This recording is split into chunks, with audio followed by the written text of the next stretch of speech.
Hi, welcome to Captario's case review. Not long ago, Captario got this question from one of our potential clients. How can we explain to our stakeholders what simulation adds to a portfolio forecast? The easy answer here is that you can look at all possible futures of your portfolio and draw conclusions from that. But what does that enable? It increases your chance to make the most competitive decisions with regards to your portfolio. Which assets are most likely to succeed?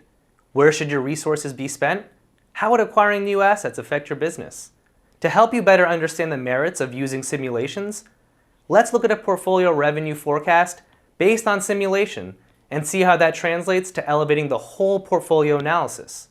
For this example, I'll use a sample of 17 projects that I like to call the SPICE portfolio. Each of the SPICEs represents an R&D asset in development. The table shows the assumptions of durations, costs, and the probability of success for each asset's development phase. There are also sales assumptions that will be needed to generate the revenue curve for each project and total portfolio. As the table shows, we are using ranges for almost all assumptions. This reflects the uncertain nature of drug development, both in terms of technical success and commercial and operational uncertainty. The first step in creating a revenue forecast is to look at the individual asset level. Often, a commercial organization will develop sales forecasts and provide them as static time series. In our case, we describe the sales potential with only 3 variables. Here's how it works. Sales start when the project launches, and the date for that is given by the R&D model that the timeline for the phases. The time to ramp up to the peak is an assumption, and so is the peak sales point. When patents expire, the sales drop back to 0 again. This is a simplistic and straightforward sales model that we will use for individual assets in this example.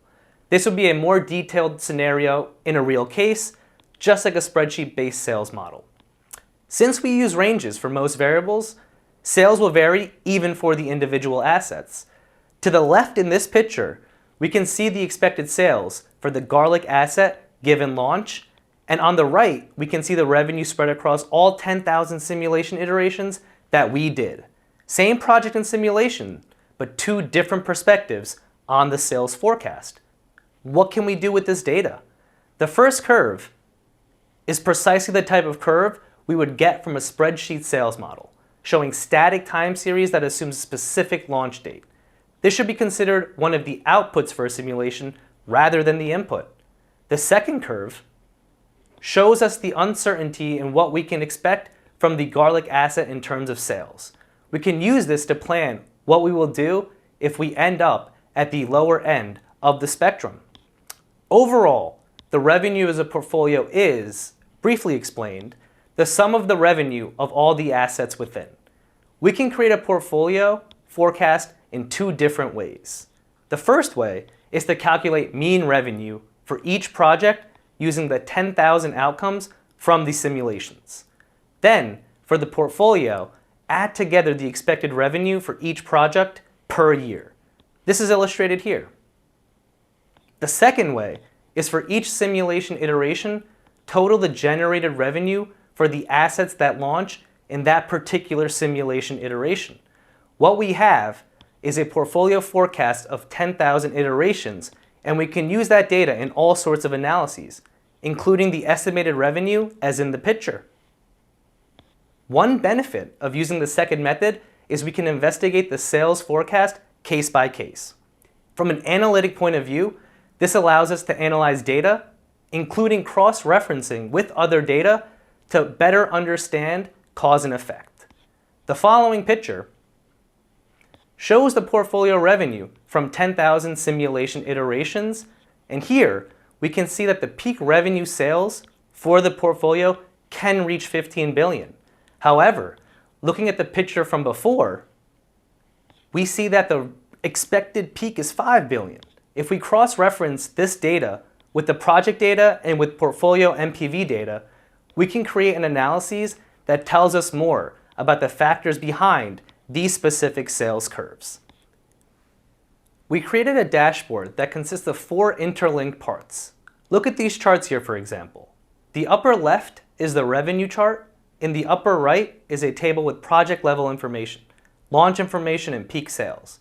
The chart in the lower right is again a portfolio level chart. It cross-references the number of new launches with portfolio MPV and shows the results for each simulation iteration. We have added a box plot here to show where most outcomes lie.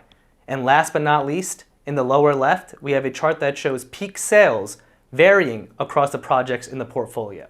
So 2 projects and 2 portfolio level charts are connected in this dashboard.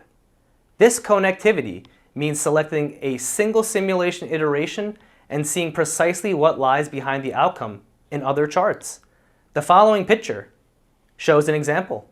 We have chosen the iteration that yielded the highest MPV and, coincidentally, the highest peak sales for the entire portfolio. In the revenue chart, this is the outcome with the highest peak sales and, to most other simulations, also has a relatively steep ramp up of sales. It looks like it has a reasonably steep ramp down after peak sales. Let's see if we can figure out why that is. The project data table that has now changed to reflect the selections that we have made, we can see that 7 assets were launched in this outcome, and it looks like Caper is a significant contributor with 4.7 billion in peak sales. Looking at the project PYS, or peak year sales chart, Caper's peak sales are in the top % of the range. This means that in quite a lot of the iterations, Caper is a major factor. In the lower right chart, we see that this iteration has the top portfolio MPV in the entire simulation.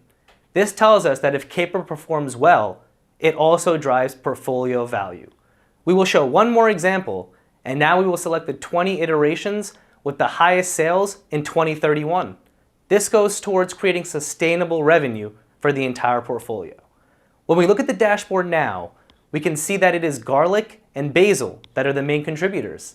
They are launched in 90% of iterations with high revenue in 2031. Sales for these 2 assets are in the upper half of their range, so they must perform well. We also need 7 to 8 launches at least to be in this group of outcomes. We run simulations to generate a vast number of potential outcomes for the portfolio.